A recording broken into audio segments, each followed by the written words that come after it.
तो हेलो दोस्तों, आज हम आ गए नए क्लास के लेकर के। तो इसमें देखिए हम डीएलएड का बैच, ये शायद 5वां क्लास है, शायद नहीं, अच्छे से है 5वां क्लास।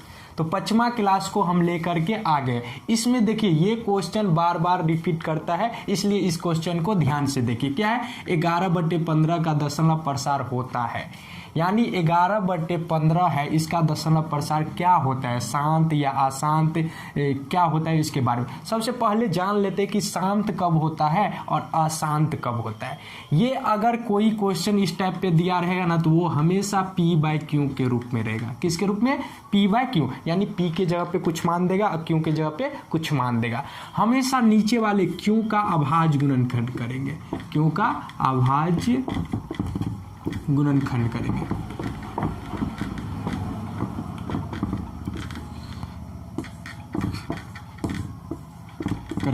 अभाज्य गुणनखंड करने पे या तो सिर्फ 2 आना चाहिए, 2 कितना है वो नहीं देखना है, या तो सिर्फ 2 आना चाहिए। 2 के पावर n लिख दो, n मतलब क्या, 2 कितना है वो नहीं, सिर्फ 2 रहना चाहिए। उसके बाद या तो 5 रहना चाहिए, 5 के पावर m ले लो। अब 5 जितना रहे, और या तो 2 और 5 दोनों रहना चाहिए। इतना अगर ये 3 केस मिला तो ये शांत होगा। इस तीनों केस में क्या होगा? शांत होगा, अन्यथा अशांत होगा। यानी मान के चलो कि 2 भी है, 5 भी है, और कोई तीसरा वर्ड 3 आ गया, 7 आ गया, तो क्या हो जाएगा? अशांत होगा। तो शांत कब होगा, अशांत को होगा, पता चल गया। तो अब डायरेक्ट हम क्वेश्चन की ओर आते हैं। तो दिया है 11/15, तो 11 को ऊपर वाले को तो कुछ नहीं करेंगे, नीचे वाले को खंड करेंगे। कितना है? 15 है, तो 15 को हम खंड करेंगे। खंड करके देखिए तो कितना से लगेगा? 3 से। 3 5 15। अब कुछ लगेगा नहीं, तो 15 बराबर लिखेंगे 3 गुने 5। हमारा थ्योरी क्या कह रहा है? या तो सिर्फ 2 होना चाहिए, या तो 2 और 5 दोनों रहना चाहिए, या तो सिर्फ 5 होना चाहिए। अगर इतना है तो वो शांत होगा, अन्यथा जैसे कि यहाँ पे देखिए 5 भी है, 5 है लेकिन 3 भी आ गया, तो ये क्या होगा? अशांत हो जाएगा। तो ये क्या है? अशांत है। तो हमारे ऑप्शन देखें तो ऑप्शन नंबर बी करेक्ट हो जाएगा, अशांत हो जाएगा। समझ आया? तो इस तरह का अगर क्वेश्चन आए तो कुछ नहीं सोचना है, इसी टाइप से बनाना है। तो चलते हैं सेकंड क्वेश्चन की ओर। तो दोस्तों आगे हम सेकंड क्वेश्चन की ओर। तो सेकंड क्वेश्चन देखिए, सबसे पहले ध्यान से देखिए, जो भी क्वेश्चन दिया रहे उसको अच्छे से पढ़िएगा। तो ये है √3 tan थीटा -1 बराबर 0। तो sin square minus cos square का मान क्या होगा? तो इस टाइप का क्वेश्चन में जो दिया रहे उसको लेकर के आगे बढ़ जाएगा, और उसको सॉल्व करने पे जो ऑप्शन आए उसको टिक कर दीजिए। तो हमारे पास दिया है कि √3 tan थीटा -1 बराबर 0 है। तो इस टाइप के बराबर में 0 है, तो यहाँ पे अभी √3 को √3 लिखेंगे, और उसके बाद tan थीटा लिख देंगे। अब बराबर 0 है 0, अब फिर इस साइड माइनस रहता है, तो बराबर के उस साइड ले जाएंगे तो माइनस का प्लस हो जाता है। उसके बाद हम देखें तो tan थीटा बराबर लिख सकते हैं बराबर 0 में 1 जोड़ेंगे तो 1 ही होगा। और ये देखिए गुना में है तो वो नीचे आ जाएगा, बट्टा में आ जाएगा, ये 1/√3 हो जाएगा। अब tan का फॉर्मूला आप लोग को मालूम होगा। tan का फॉर्मूला क्या होता है? P/B होता है। तो P बराबर 1/√3। इसका मतलब हुआ कि P का मान हुआ 1 और B का मान हुआ √3। अब हम त्रिकोणमिति का कोई भी अनुपात निकालने के लिए हमें P, B और H 3 चीज पता रहना चाहिए, तभी कोई अनुपात हम निकाल सकते हैं। तो P पता है, B पता है, H नहीं पता है, तो H सबसे पहले निकाल लेंगे। H का फॉर्मूला होता है P² + B² होता है, कोई दिक्कत नहीं ना। तो आप देखिए P का मान हमें पता है 1 है, तो 1 इसकी जगह पे रख दीजिए, 1 का स्क्वायर, और प्लस B का मान √3 का होल स्क्वायर हो जाएगा। अब यहाँ पे देखें तो 1 का स्क्वायर 1 होगा, और √3 का स्क्वायर 3 होगा, बराबर 3 1 को जोड़ेंगे तो 4 होगा, और 4 से रूट निकलेगा 2। इसका मतलब H का मान हमें 2 निकल गया। समझ आया? अब आगे तो हम मान निकाल लिए, P भी निकल गया, B भी निकल गया, और H भी निकाल लिया। अब जो चीज़ पूछा जा रहा है उसके जगह पे हम लिख देंगे। तो यहाँ पे है sin स्क्वायर थीटा और माइनस cos स्क्वायर थीटा का मान पूछा जा रहा है। तो साइन का फॉर्मूला क्या होता है? P/H होता है। इसका स्क्वायर है तो स्क्वायर कर दीजिए। माइनस cos का फॉर्मूला होता है B/H होता है। इसका स्क्वायर है तो स्क्वायर कर दीजिए। समझ आया? उसके बाद मान बैठाइए। p का मान हमें पता है कितना है, 1 है तो 1, और h का मान यहाँ निकला है 2, तो 2 लिखेंगे, इसका स्क्वायर कर देंगे, माइनस b का मान √3 है, √3 बैठाएंगे, और h का मान 2 है तो 2, इसका स्क्वायर कर देंगे। आप देखिए ये 1 का स्क्वायर 1 ही, 2 का स्क्वायर कितना होगा, 4 होगा, और माइनस √3 का स्क्वायर कितना होता है, 3 होता है, 3 अब बट्टे 2 दूना 4। अब इस दोनों का भिन्न घटो कर देंगे, तो 4 4 का लघुत्तम 4 होगा, ये 4 1 4 तो 1 1 1, और माइनस 4 1 4 तो 3 1 3। तो आप बोलो तो ये 1 में से तो 3 नहीं घटेगा, लेकिन 3 में से 1 गया तो कितना बचेगा, -2/4, ये कट जाएगा, 2 1 2, 2 दूना 4, तो इसका आंसर आ जाएगा -1/2। अब यही देखो तो हमारे ऑप्शन में है -1/2, तो हम देख रहे हैं कि हमारा सी नंबर ऑप्शन करेक्ट है। तो अगर इस तरह का क्वेश्चन आ जाए तो इसी तरह कंप्लीटली बना लीजिएगा। तो चलते हैं नेक्स्ट। तो हेलो दोस्तों, आगे हम तीसरे नंबर क्वेश्चन को लेकर के, तो देखिए बिंदु 4, -5 का y नियामक क्या होगा, यानी y के जगह पे कितना मान है वो लिखना होता है। ये इतना शॉर्ट क्वेश्चन, आसान क्वेश्चन पूछ देता है, कितना बार पूछा गया क्वेश्चन है। तो सबसे पहले देखें तो हमारे पास दिया है 4, -5 दिया है, ये होता है x नियामक और ये होता है y, यानी y पूछा, अगर x पूछता तो 4 हो जाता, और यहाँ पे क्या पूछा है, y पूछा है, तो y का मान -5 हो जाएगा, यही हमारा ऑप्शन हो जाएगा। कितना सिंपल क्वेश्चन। तो हम देख रहे हैं कि हमारा बी नंबर ऑप्शन करेक्ट है। अगर इस तरह से x पूछे या y पूछे, अपना अनुसार कर लीजिएगा। तो मिलते हैं नेक्स्ट। तो दोस्तों आज आप आ गए हम चौथा नंबर क्वेश्चन को लेकर के। तो ध्यान से देखिए, थोड़ा लैंग्वेज बड़ा है, लैंग्वेज जितना बड़ा होता है वो उतना आसान तरीका से बनता है। तो ध्यान से देखिएगा, अगर इस तरह का क्वेश्चन आ जाए तो छोड़िएगा नहीं, तुरंत अच्छे से बनाइएगा। तो y का वह मान ज्ञात y का मान वह क्या है जिसके लिए p 2, -3 और q 10, y के बीच की दूरी 10 मात्रक है। यानी ये 2 पॉइंट दिया है और इसके बीच का दूरी भी ज्ञात करना है, और इसके जगह पे यानी इसको हल करने पे क्या मान आएगा उसको मान के बोलना जाए ऑप्शन अनुसार टिक करने के लिए। तो सबसे पहले हम क्या बोले हैं कि मैथ में जो दिया रहता है उसी को लेकर के आगे बढ़ते हैं। तो हम देख रहे हैं एक p हमारा नजर आ रहा है, तो p का मान देखें 2, -3 दिया है, और दूसरा मान दिए हैं क्यों का मान दिया है 10, y, ये 2 मान दिया। दूरी का जिक्र आए तो दूरी सूत्र से बनेगा, दूरी सूत्र पता होना चाहिए। तो दूरी सूत्र के लिए x1 y1 और x2 y2 का मान लेना जरूरी है। तो यहाँ पे जो पहला मान होता है ना वो x1 का होता है, तो x1 का कितना मान है 2 है 2, और ये दूसरा जो मान होता है वो y1 का होता है, y1 का मान होगा -3। सेकेंड में x2 का मान ये होता है, जो पहला होता है वो x2 का मान, और ये y2 का मान y लिख दिए, कोई दिक्कत।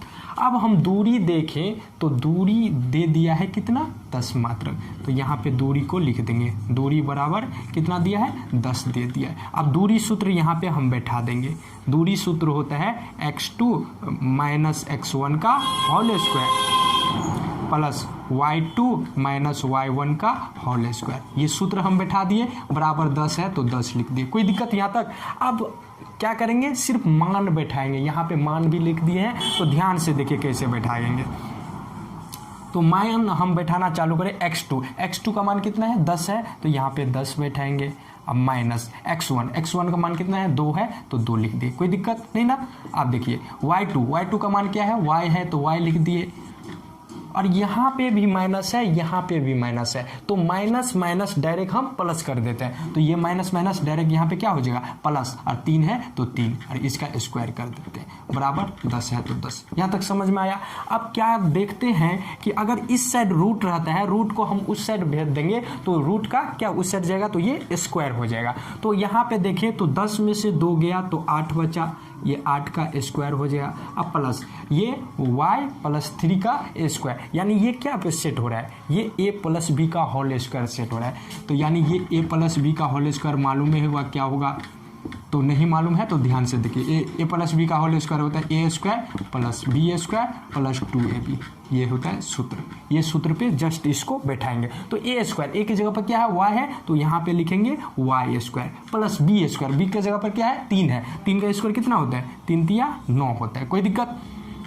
प्लस कितना होता है 2ab ए के जगह पे y और b के जगह पे 3 बराबर, ये देखिए रूट उस साइड ले जाएंगे तो ये रूट का क्या हो जाएगा, स्क्वायर हो जाएगा। समझ में आया, यहाँ तो कोई दिक्कत। अब जस्ट क्या करेंगे, सबका स्क्वायर तोड़ लेंगे, तो ये 8 का स्क्वायर 88 64 हो जाएगा। अब प्लस ये y स्क्वायर हो जाएगा, अब प्लस ये 9 होगा, अब प्लस ये कितना होगा, 3 दूना 6y हो जाएगा। अब बराबर 10 का स्क्वायर कितना होता है, 100 हो जाएगा। अब सबको हम उठा के इस साइड कर देंगे, तो सबसे पहले y स्क्वायर वाले को लिख लो, y स्क्वायर अब प्लस ये कितना 6y हो जाएगा, और ये इस दोनों को जोड़ देंगे, तो इस दोनों को जोड़ेंगे तो 64 और 9 को जोड़ेंगे तो ये 73 हो जाएगा, और ये प्लस है इस साइड आएंगे तो माइनस हो जाएगा, माइनस 100 बराबर 0। अब क्या करेंगे, जस्ट इसको काम तमाम करेंगे। अब यहाँ पे अगर हम आ जाए, नीचे आपको दिखाई नहीं देगा तो यहाँ पे हम आ रहे हैं, तो ये y स्क्वायर हो जाएगा, अब प्लस 6y हो जाएगा। अब यहाँ पे देखिए 73 में से 100 घटेगा नहीं, लेकिन 100 में से 73 घटेगा, घटाएंगे प्लस माइनस माइनस घटाएंगे, लेकिन बड़ा अंक माइनस में रहे तो माइनस के साथ लिखना है, तो 100 में से 73 को घटाएंगे तो माइनस 27 हो जाएगा बराबर 0।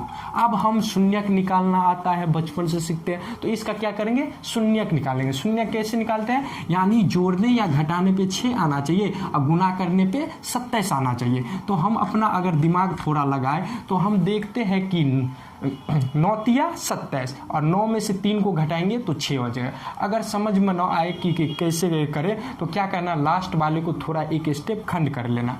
कैसे खंड करेंगे तो वो भी देख लीजिए। जैसे कि ये 27 है ना, तो 27 को एक स्टेप खंड कर लेंगे, कितना से लगेगा, 3 से, तो कि 3 नमा 27, तो बस एक स्टेप करेंगे ना तो क्लियर हो जाएगा। देखिए 9 में से 3 को घटाएंगे तो 6 और 9 तिया 27, यही काम करने के लिए बोला जाता है कि जोड़ने या घटाने पे 6 और गुना करने पे 27 आना चाहिए। तो जस्ट इसमें लिख लेते हैं हम। 9 और 3 को देखेंगे तो थोड़ा बड़ा वाले को ये करिएगा कि पहले लिख दिया, तो बड़ा 9 है तो 9 को पहले लिख लो, 9y, और उसके बाद छोटा 3 है तो एक को प्लस में लिखेंगे, एक को माइनस में लिखेंगे, 3y और माइनस 27 तो 27 बराबर 0। कोई दिक्कत। अब कॉमन लेंगे, इस दोनों में से कॉमन लेंगे, इस दोनों में से कॉमन लेंगे, तो इस दोनों में देख रहे हैं तो y दोनों में है, y कॉमन हो जाएगा, तो y कॉमन ले लिए तो यहाँ पे 2y था, एक ले लिए तो 1 बचा, अब प्लस यहाँ पे y कॉमन ले लिए तो क्या सिर्फ 9 बचा, तो यहाँ पे 9 लिखेंगे। कोई दिक्कत। अब इस दोनों में देखें तो -3 को, क्योंकि माइनस दोनों में है तो माइनस कॉमन ले लेंगे, और 3 भी दोनों में है तो 3 कॉमन ले लिए, तो कॉमन ले लिए तो यहाँ पे y बचा और ये माइनस कॉमन आ गया तो प्लस बचा है, और फिर 3 कॉमन ले लिए तो 9 तिया 27 यानी 9 बचेगा। अब हम यहाँ तक कैसे सही है, तो ये दोनों का मान सेम है तो सही है, अगर डिफरेंट आया तो कहीं ना कहीं गलती की है, तो इसलिए इस दोनों का मान देखिएगा सेम है तो हमारा सेम है, आप लोगों को भी सेम होना चाहिए। तो अब इस दोनों में से कोई एक को एक जगह लिखेंगे और इसको एक जगह लिखेंगे, ये दोनों एक में आ जाएगा, -3। समझ में आया। अब दोनों को 0 से इक्वेट कर देंगे, जो मान आएगा वही हमारा आंसर आ जाएगा। तो यहाँ पे y प्लस 9 को 0 से इक्वेट करेंगे तो ये y बराबर 0, ये प्लस है तो -9 हो जाएगा, तो y बराबर -9, एक आंसर -9 आया। दूसरा देखें x -3 बराबर 0 करेंगे तो y बराबर 0 प्लस 3, तो y का मान कितना आया 3। तो हम देखें हमारा आंसर आया है -9,3। ये देखो तो हमारे ऑप्शन में आया है, तो हम ऑप्शन देखें सबको तो हमारा C नंबर ऑप्शन करेक्ट है। तो अगर इस तरह का क्वेश्चन आ जाए तो इसी तरह से बनाइएगा, और इस तरह का क्वेश्चन निश्चित है आता ही है। भले से क्या करेगा, सिर्फ मान चेंज करेगा, बाकी टैप ऐसे ही रहेगा, आराम से बना सकते हैं। तो चलते हैं नेक्स्ट क्वेश्चन की। तो आज हम आगे फिर से 5वां लास्ट क्वेश्चन लेकर के, और ये टेस्ट के रूप में है। आप लोग को मालूम है तो कमेंट करिए जल्दी जल्दी, नहीं तो हम बता रहे हैं। देखिए नहीं आ रहा है तो देख लीजिए एक बार। यदि कोण A का पूरक कोण B हो तो क्या होगा, यानी अगर पूरक कोण का नाम आए, दो कोण दिया रहे, अब पूरक कोण का नाम आए कि पूरक कोण कितना डिग्री का होता है, तो पूरक कोण हमेशा 90 डिग्री का होगा, हमेशा। यानी दो कोण दिया रहे और उसका नाम पूरक लग जाए तो पूरक कोण हमेशा 90 डिग्री होगा। और एक होता है समपूरक, क्या होता है समपूरक, तो समपूरक का नाम आए तो समपूरक 180 डिग्री होता है।